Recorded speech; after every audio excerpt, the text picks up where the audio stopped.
હું છઠ્ઠા ધોરણમાં ભણું છું અને મારી સ્કૂલનું નામ SNK કંસાગરા સ્કૂલ છે. આ આખી ઘટના 2 મહિનાથી હાલે છે પણ સ્કૂલે કોઈ એક્શન નથી લીધો. 11th સ્ટેન્ડર્ડના છોકરાઓ એ અમને બુલી કરે છે અને અમારી ઉપર રોજ રોપ જમાવે છે, જેમ ભાવે અમારા મા બાપને કહે છે. અને આજે 2 વાર, કાલે પણ એ લોકો એમને માર્યા હતા અને આજે પણ એ લોકો એમને માર્યા છે. પૂરી હાલત આખી ખરાબ થઈ ગઈ છે, માથું એવું દુખે. સ્કૂલ વાળાઓએ 5મી વાર કમ્પ્લેન કરી તો કોઈ એક્શન લેવાતું નથી. એટલે હવે અમે પોલીસ કમ્પ્લેન કરવા આવ્યા છીએ.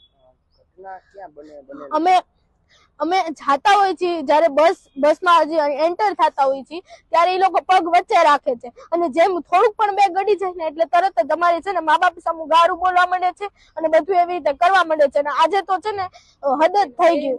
અમે એ લોકોને 2 વાર વોર્નિંગ દીધી, 5 વાર કમ્પ્લેન કરી કે પ્લીઝ તમે અમારી હરી રેવા દો, પણ એ લોકો ના માન્યા. અને આજે તો છે ને એના પપ્પાને બધા આવ્યા હતા, મારા પપ્પાને બધા, તો એની સામુ એ લોકો અમને મારી, એના પેરેન્ટ્સ અમને જ માર્યા, અમને ત્રણેયને. અમારા આખા વાળ જટિયા ઘાંચી નીચે રોડ ઉપર વયા ગયા. અને એ લોકો 18 વર્ષના 11th સ્ટેન્ડર્ડમાં છે, સિનિયર છે, તો એ લોકોને એટલી ખબર ન પડે. એ લોકોના પેરેન્ટ્સ ને પણ, હું 12 વર્ષની તું, મને એટલી ખબર પડતી હોય. હું 6ઠ્ઠા ધોરણમાં અભ્યાસ કરું છું. ઈ કિરણનગરમાં બનેલી છે.